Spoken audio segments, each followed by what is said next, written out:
Hi guys, welcome back to the channel. I'm taking a walk in the local area.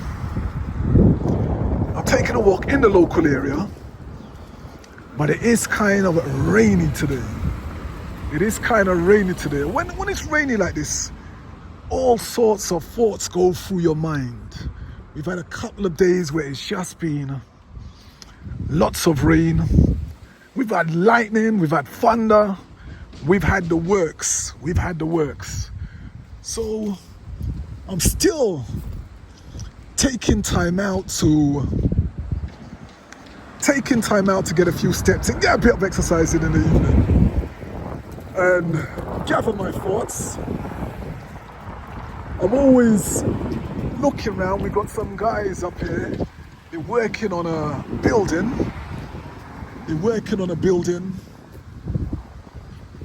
It's a very big it was a small building, but they really extended it.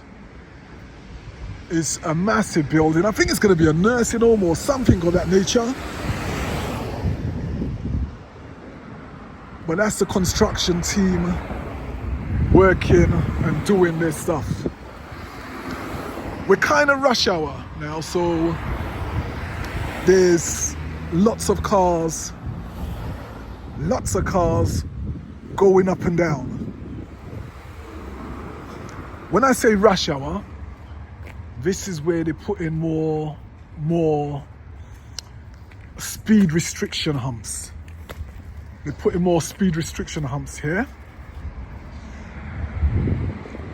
But it is kind of rush hour now.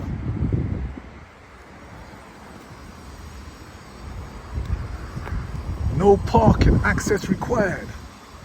That's what some people put in front of their property, so people don't park in front of the property. And of course you can still see the winter leaves, people coming from work. Did I just put my finger over the screen? Yeah, and as I say, when it's a kind of day like this, you sometimes sit down and gather your thoughts. This morning I went out to the allotment and I got a big bunch of apples, a couple of pears and a big bunch of apples. And I also went out and I bought some stuff in the groceries. I mean, more stuff Caribbean people cook with, like, not your yam, I bought cassava, sweet potatoes. In Portuguese, we call that batata dulce. Batata in Portuguese is potato, dulce is sweet. So I bought sweet potatoes. I bought plantain. Plantain is it looks like a banana, but it's something that you boil. You can boil it or fry it depending on how ripe it is.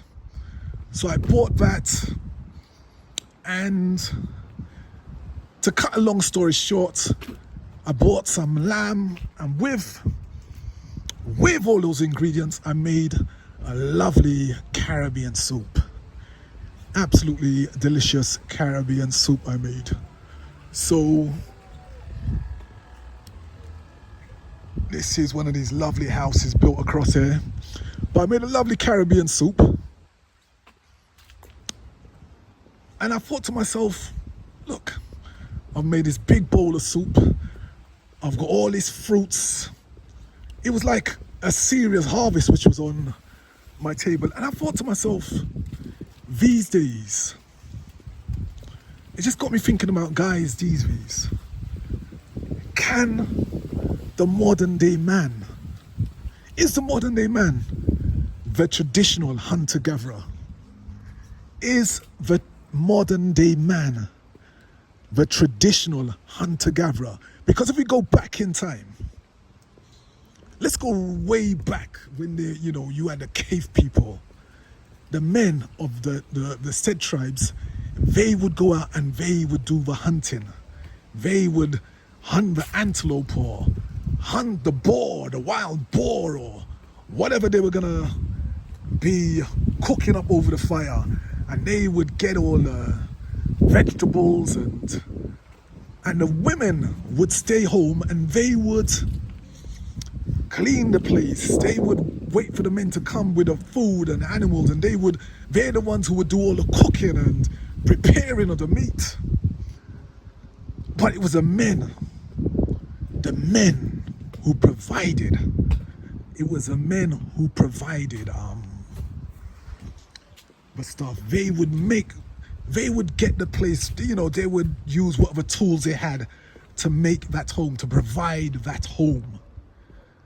And they would go and hunt and get the food. And you may be thinking to yourself, well, what's that got to do with today?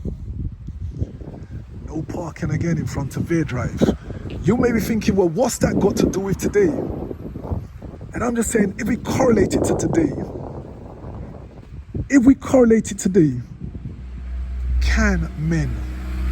are men in a position to provide all the housing? Are they in a position to provide all the food? Are they in the position to provide all of the harvest? Because I know in the UK, I know in Europe, I know even in Africa, I know even in parts of the Caribbean, people are struggling. People are struggling financially. They're struggling financially. And you think, well, if the man is supposed to provide everything, how's he gonna do it when everything is so expensive now?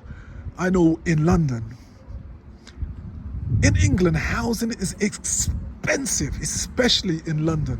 In London, it's super expensive. Super. It says Cornwall on top of that house. Cornwall, I wonder what that means. Anyway, it's super expensive. Absolutely super expensive to buy a house. It's crazy. It's crazy money compared to what people earn. To rent a house, it's crazy money. It's crazy money. So what you got now is a lot of young people. They're not buying. They're not even renting a whole property by themselves. They tend to have to share. They do room shares because things are so expensive now. So what you've got, we got to ask ourselves, are men the traditional hunter-gatherers? Are men the traditional hunter-gatherers? Can they provide like before? I would say no. There's been a shift. There has been a shift where a lot of time now, it's the ladies who are earning more money. Because through better education, better qualifications, they're getting more highly paid positions. So sometimes with the cost of living and what the men are earning, their salaries alone, the money they've got alone is not cutting the mustard. They can't afford to buy the house. They can't afford the rent by themselves. They can't afford to buy all the food by themselves. And what we're getting now is a situation, we've got a situation where a lot of people, I know I speak to a lot of guys now, there's a lot of people choosing to remain single. There's a lot of guys choosing to remain single because they fear that financial commitment. It's a big commitment to take on now. It's a big commitment to take on now. Look at this fine gate. So a lot of guys, they're afraid of that commitment. It's a big commitment to say a man is going to provide everything. His salary alone is going to provide everything. So it puts the world in a conundrum, because you got to ask, well, it's really making